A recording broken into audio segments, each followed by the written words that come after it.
When you've got an environment where interest rates are rising aggressively, when vol is very, very high and explosive, a 60-40 doesn't work, and all asset classes seem to be going in one direction and almost following each other, and that is down.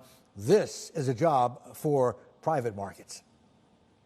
Correct. If you think about hard assets in the right sectors, or floating rate loans that reset their base rate every 3 months, those are your friends when it comes to rising rates and inflation.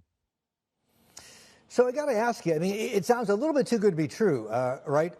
Private markets, whether you're talking about PE, et cetera, they offer the diversification investors should have. They offer a hedge as well. Is that really true, though? I mean, has the business model been tested in a rising rate environment?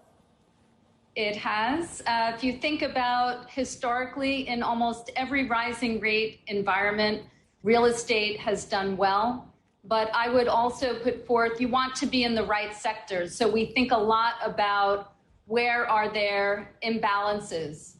Areas like logistics, companies needing warehousing closer to clients, not a lot of new build.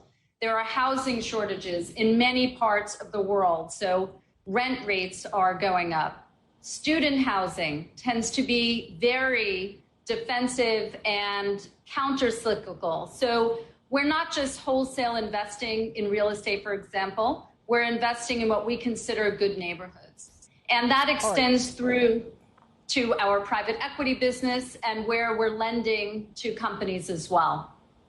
All right, Joan, so let's take a step back first and fine-tune the pitch basically here. For private markets are theoretically going to give you not just diversification and hedging, but also uncorrelated returns or alpha, correct? Correct. So if you look over time, private markets have outperformed public markets. They tend to be less volatile.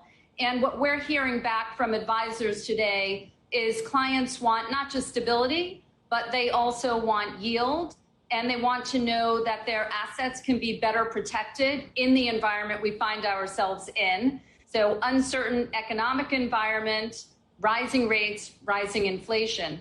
And one of the really large benefits of a firm like ours is that we can affect change on the assets. We're not just passive owners.